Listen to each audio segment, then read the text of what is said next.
नमस्कार बच्चों, स्वागत है आपका शिक्षा का बदला अंदाज फन से लर्न तक में। तो इस ऑनलाइन शिक्षा में हम जो है आज देखने वाले हैं कक्षा 8वीं से जो है हिंदी बाल भारती की इस पुस्तक में दी गई है प्रभात कविता। आपको दूसरी इकाई में आपको दिखाई देगी ये कविता। तो चलिए बढ़ते हम इस कविता को देखते हैं। तो जैसे कि जब आप अपनी किताब आप खोलोगे तो आपको पृष्ठ क्रमांक 63 में जो है बच्चों इस तरह से आपको ये कविता दिखाई देगी। प्रभात फूटा विहान, बह चले रश्मि के प्राण, विहक के गान, मधुर निर्झर के स्वर, झरझर झरझर। प्राची का यह अरुणाभ क्षितिज, मानो अंबर की सरसी में फूला कोई रक्तीम गुलाब, रक्तीम सरसीज। धीरे धीरे लो फैल चली आलोक रेख, धुल गया तिमिर बह गई निशा, चहुओर देख धुल रही विभा विमलाभ कांति। अब दिशा दिशा सस्मित विस्मित खुल गए द्वार, हंस रही उषा। खुल गए द्वार द्रुग, खुले कंठ, खुल गए मुकुल। शतदल के शीतल कोशों से निकला मधुकर गुंजार लिए, खुल गए बंद छवि के बंधन। जागो जगती के सुप्त बाल, पलकों की पंखुरियाँ खोलो, मधुकर के अलस बंद द्रुग भर समेट तो लो यह श्री यह कांति। बही आती दिगंत से यह छवि की सरिता अमंद, झरझर झरझर। फूटा प्रभात फूटा विहान, छूटे दिनकर के शर ज्यो छवि के बहनी बान। केशर फूलों के प्रखर बाण, आलोकित जिनसे धरा, प्रस्फुटित पुष्पों के प्रज्वलित दीप, लौ भरे सीप। फूटी किरणें जो बहनी बान, जो ज्योति शल्य तरुवन में जिनसे लगी आग। लहरों के गीले गाल, चमकते जो प्रवाल, अनुराग लाल। तो बच्चों इस तरह से जो है ये हमारी प्रभात कविता हिंदी बाल भारती की इस पुस्तक में दी गई है। तो अब हम बढ़ते हैं इस कविता को समझने की ओर। प्रभात कविता को हम समझते हैं। तो बच्चों ये कविता जो है मैं आपको 2 भागों में समझाऊंगी, इसीलिए जो है इसे हम भाग 1 और भाग 2 इस तरीके से हम जो है यूट्यूब में डालेंगे। तो जो है पहले भाग में आपको आधी कविता का स्पष्टीकरण मिलेगा और दूसरे भाग में आपको शेष बची हुई पंक्तियों का स्पष्टीकरण देखने के लिए मिलेगा। तो चलिए हम बढ़ते हैं इस कविता की ओर। ये कविता जो है लिखी गई है माननीय भारत भूषण अग्रवाल जी के द्वारा। तो जो है हम सबसे पहले यहाँ पर जो है कवि महोदय जी का परिचय देख लेते हैं। जैसा कि आप सब देख सकते हैं बच्चों कि इनका जन्म जो है ये 1919 ईस्वी सन में मथुरा उत्तर प्रदेश में हुआ है और इनकी मृत्यु 1975 में हुई है। इनका आगे परिचय देते हुए बताया गया है कि भारत भूषण अग्रवाल छायावादोत्तर हिंदी कविता के सशक्त हस्ताक्षर है। आप अज्ञे द्वारा संपादित तार सप्तक के महत्वपूर्ण कवि हैं। आपने आकाशवाणी तथा अनेक साहित्यिक संस्थाओं में सेवा की है। आप साहित्य अकादमी के उपसचिव थे। आगे देखते हैं इनकी प्रमुख कृतियाँ। छवि के बंधन, जागते रहो, ओ अप्रस्तुत मन, अनुपस्थित लोग, फूटा प्रभात, समाधि लेख आदि। तो ये इनकी कुछ प्रमुख कृतियाँ रही हमारे उपरोक्त दिए हुए माननीय कवि महोदय जी द्वारा किया गया है बच्चों। अब आगे जो है हम पद्य संबंधी जानकारी देखते हैं। तो प्रस्तुत नई कविता में भारत भूषण अग्रवाल जी ने सूर्योदय एवं प्रातःकाल का बड़ा ही मनोरम दृश्य उपस्थित किया है। दिनकर का आगमन होते ही फूल पौधे, प्राणी पक्षी, वातावरण में होने वाले परिवर्तनों का कवि ने बहुत ही मनोरम वर्णन किया है। यहाँ रचना की चित्रात्मक शैली दर्शनीय है। तो बच्चों जैसे कि हमने उनका परिचय देखते हुए ये देखा था कि कवि जो है ये छायावादोत्तर के जो है सशक्त हस्ताक्षर रहे हैं। तो छायावादोत्तर जो समय था बच्चों, इस समय में जो है 3 प्रकार से लेखन किया जाता था। तो उसमें से एक प्रकार जो था ये इस तरीके से था कि वो प्रकृति पर आधारित भी कुछ रचनाएं उसमें लिखी जाती थी। तो यहाँ पर जो बताया है कि हम ये देख सकते हैं कि उसी आधार पर जो है इस कविता में आपको प्रकृति का एक सुंदर, बहुत ही मनोरम दृश्य बताया गया है। और वो मनोरम दृश्य किस समय का है, तो जब सवेरे की जब शुरुआत होती है, जब दिन निकलता है, दिनकर का आगमन होता है, अर्थात जब सूर्य का आगमन होता है, तो वातावरण में आप क्या परिवर्तन देखते हैं सुबह सुबह।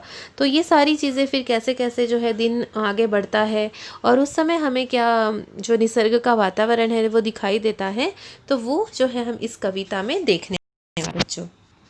तो चलिए बढ़ते हैं हम आगे। फूटा प्रभात फूटा विहान, बह चले रश्मि के प्राण। तो यहाँ जो आप पंक्तियाँ देख रहे हैं, इसका मतलब क्या है, पहले हम जो है अगर शब्द के अर्थ अगर हम जान ले तो कविता समझना जो है वो बहुत कठिन नहीं होता है। तो प्रभात का मतलब क्या होता है, सवेरा, दिन, सुबह, इस तरीके से हम कह सकते हैं।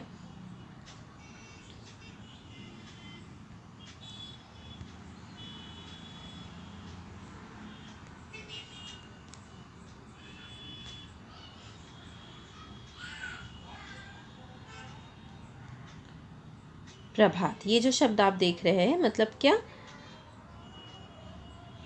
दिन या सवेरा।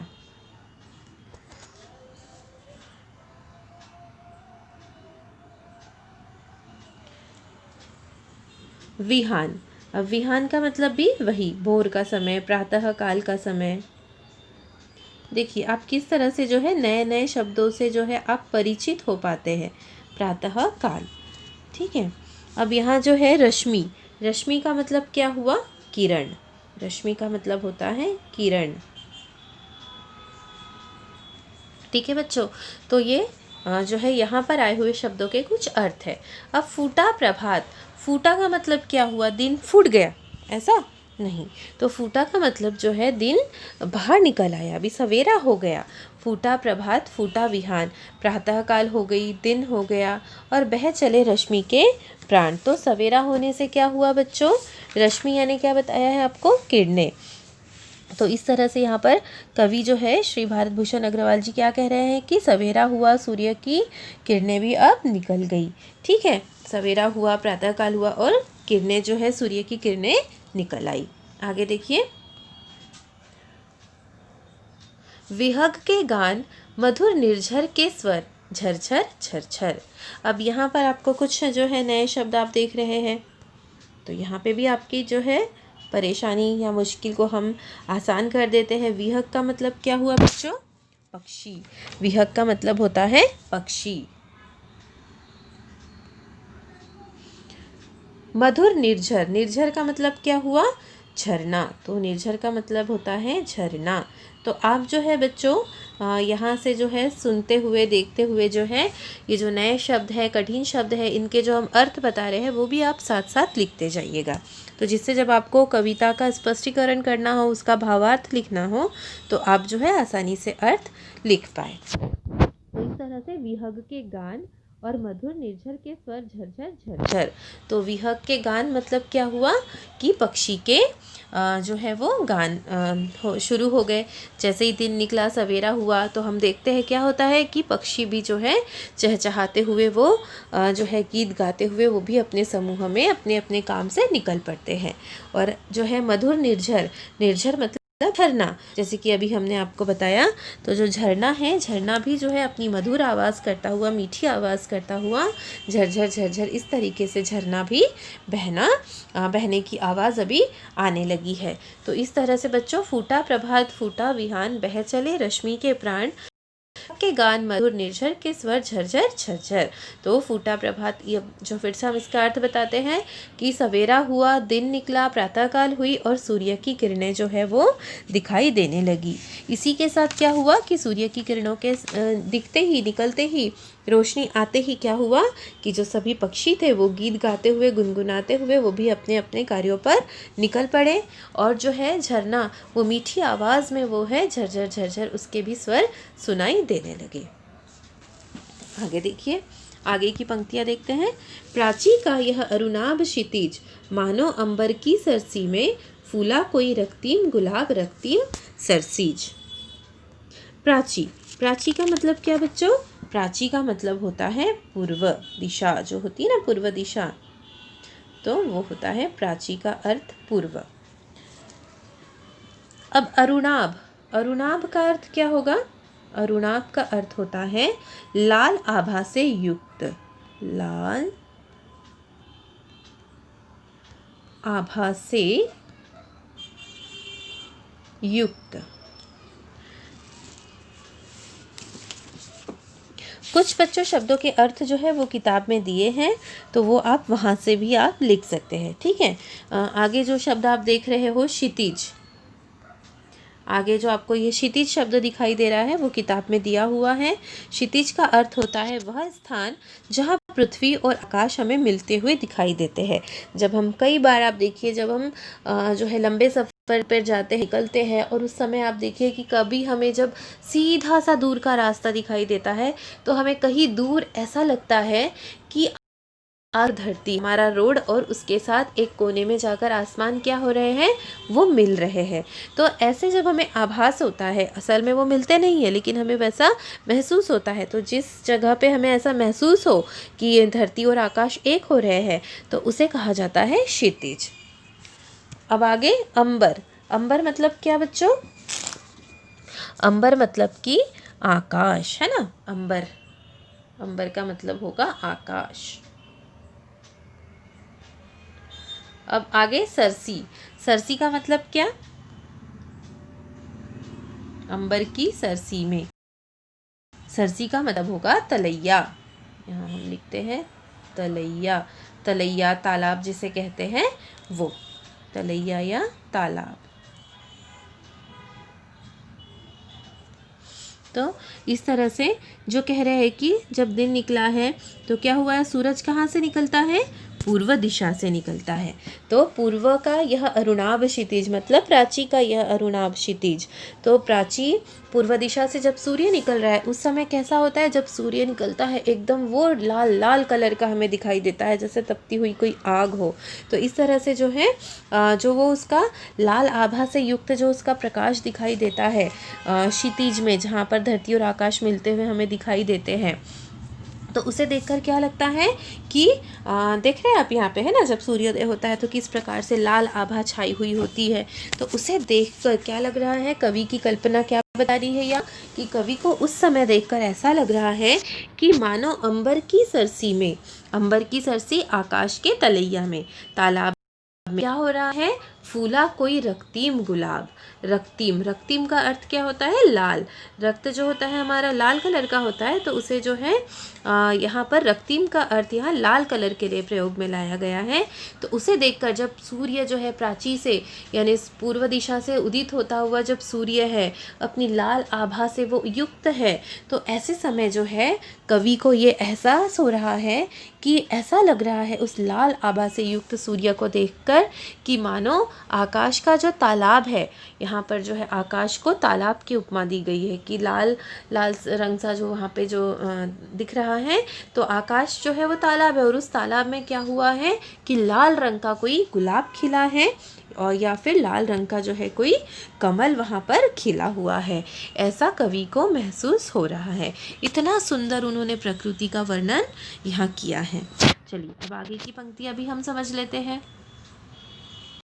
धीरे लो फैल चली आलोक रे, धुल गया तिमिर बह गई निशा, चहु ओर देख धुल रही विभा, विमलाभ कांति।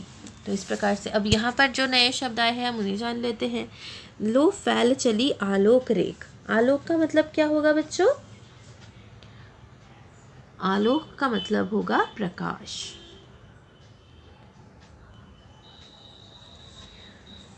धुल गया तिमिर, तिमिर का मतलब होता है, तिमिर का मतलब हम देख लेंगे अंधकार।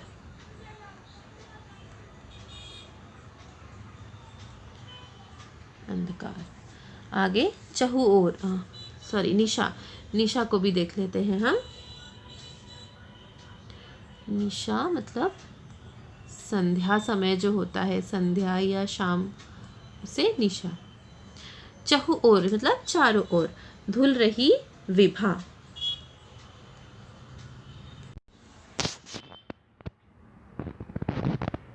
तो आगे जो है विभा, विभा का क्या अर्थ हुआ?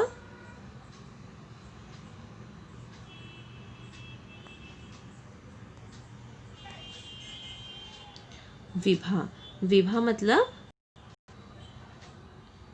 चमक या रोशनी, आभा, इस तरह से विभा।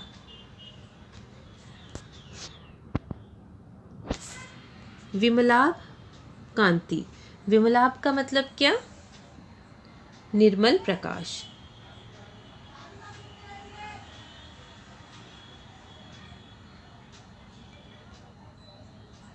निर्मल प्रकाश, ठीक है। तो इस तरह से बच्चों ये जो है इन 4 पंक्तियों के ये कठिन शब्दों के अर्थ है, ये आप साथ में लिखते जाएंगे। तो चलिए अब हम इसका भी अर्थ देख लेते हैं। क्या कह रहे हैं कवि भारत भूषण अग्रवाल जी? आगे क्या कह रहे हैं हमें इन पंक्तियों में कि धीरे धीरे लो फैल चली आलोक रेख। तो इस तरह से सूर्य उदित हो चुका है, दिन निकल चुका है, और अब धीरे धीरे उसकी जो आलोक है, मतलब उसका जो प्रकाश है, उसकी रेख क्या हो रही है? वो चारों ओर फैल रही है। दिख रहा है आपको? दिन होता है तो किस तरह से धीरे धीरे प्रकाश जो है वो धीरे धीरे फैलने लगता है। तो प्रकाश के फैलते ही क्या हुआ? धुल गया तिमिर। तिमिर यानी जैसे कि आपको अभी बताया अंधकार, कि प्रकाश की आलोक रेख जो है वो फैलने से अंधकार जो है वो मिट गया है, वो धुल गया है, और बह गई निशा। निशा शाम या जो रात्रि है वो क्या हो गई? वो भी चली गई है, वो भी बह गई है। चहु ओर देख धुल रही विभा, और अब चारों ओर देखो क्या दिखाई दे रहा है? कि प्रकाश फैल रहा है, आभा दिखाई दे रही है, रोशनी दिखाई दे रही है, विमलाभ कांति, और जो है उस रोशनी का जो है चारों ओर निर्मल प्रकाश, उसकी चमक दिखाई दे रही है। इस तरह से बता रहे हैं कवि जी की धीरे धीरे किस तरह से सूर्य का जो है प्रकाश फैलते हुए किस तरह से जो है धीरे धीरे उसकी रोशनी, उसकी चमक बढ़ती है, वो हमें इन पंक्तियों में कवि जी ने बताया है। चलिए अब आगे की पंक्तियां देख लेते हैं। अब दिशा दिशा सस्मित विस्मित, खुल गए द्वार हंस रही उषा। हाँ, अब यहाँ पे भी जो है हमें नए शब्दों के पहले अर्थ देख लेना है, जिससे जो है आपकी कविता जो है बहुत ही आसान हो जाए आपको समझने में। सस्मित, सस्मित का मतलब क्या बच्चों? मुस्कुराहट से युक्त।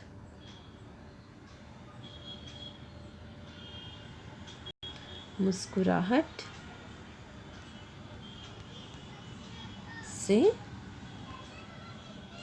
युक्त, इस तरह से। आगे जो है विस्मित, विस्मित का मतलब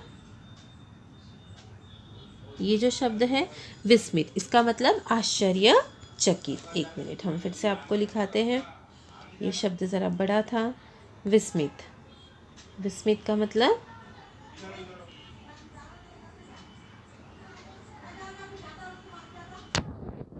आश्चर्यचकित। तो इस तरह से जो है इन 2 शब्दों के अर्थ। और द्वार, खुल गए द्वार हंस रही उषा। उषा का मतलब क्या? उषा का मतलब भी प्रातः काल। तो देखिए यहाँ पर आपने जो है इस कविता में प्रातः काल से संबंधित आपने देखिए प्रभात, विहान, उषा, इस तरह से आपको जो है नए नए शब्द जानने के लिए यहाँ मिले हैं। तो अब इन पंक्तियों के हम अर्थ भी जान लेते हैं। क्या कह रहे हैं? अब दिशा दिशा सस्मित विस्मित, खुल गए द्वार हंस रही उषा। अब जो है हर दिशा हमें कैसे दिख रही है? बहुत ही मुस्कुराती हुई दिख रही है, क्योंकि चारों तरफ रोशनी फैल चुकी है, सभी लोग हमें दिख रहे हैं, सब अपने अपने काम से लग चुके हैं, किसी से मिल रहे हैं, बोल रहे हैं। तो इसीलिए सारी दिशाएं अब बहुत ही प्रसन्न दिख रही है, खुश दिख रही है, मुस्कुराती हुई दिख रही है। इसके साथ ही विस्मित भी दिख रही है, आश्चर्यचकित भी दिख रही है, द्वार भी खुले हैं लोगों के जो है, सभी लोग जो है वो सवेरा होने पर क्या कर लेते हैं, अपने द्वार खोल रहे हैं, है ना, खोल चुके हैं। तो इस तरह से सभी के द्वार भी खुल चुके हैं। और हंस रही उषा, उषा मतलब प्रातःकाल। अब सवेरा भी बहुत ही प्रसन्न दिखाई दे रहा है, हंसता हुआ खुश दिखाई दे रहा है। चलिए आगे की पंक्तियाँ। खुल गए द्वार, फिर से यहाँ दिया है कि क्या हुआ है, द्वार खुल गए हैं। और द्रुग, द्रुग का मतलब बच्चों देखिए, आप यहाँ चित्र देखकर ही समझ जाएंगे। द्रुग का मतलब आँख, नयन। तो सवेरा होने से द्वार तो खुल गए हैं, साथ साथ हमारे नयन भी खुल गए हैं, हमारे नेत्र भी खुल गए हैं। हम जो सोए हुए होते हैं तो सवेरा होते ही हमारी आँखें क्या हो जाती है, खुल जाती, उठ जाते हैं। तो इस तरह से द्वार भी खुल गए हैं और हमारे नयन भी खुल गए हैं। आगे बताइए क्या, देखिए क्या दिया गया है। खुले कंठ खुल गए मुकुल। कंठ का मतलब होता है बच्चों गला। तो गला खुलना, यहाँ पर गला खुलने का मतलब क्या होगा, देखिए कि जो है अब सब आपस में एक दूसरे से हंस बोल रहे हैं, बात कर रहे हैं, मिल रहे हैं। तो इस तरह से दिन के होते ही, प्रातः काल के होते ही जो है सब हमें सब कुछ जो है वो जागता हुआ दिखाई दे रहा है। सब जाग चुके हैं, बोल रहे हैं। इस तरह से उनके कंठ खुल गए हैं। और खुल गए मुकुल। मुकुल का मतलब क्या होता है बच्चों, कली। मुकुल, खुल गए मुकुल, यानी कली भी जो है दिन होते ही, सुबह होते ही कलियाँ भी जो है वो खिल चुकी है। इस तरह से जो है यहाँ पर कविता का अर्थ यहाँ पर हमने इतनी पंक्तियों का भी देख लिया है। आगे हम और 2 पंक्तियाँ देख लेते हैं।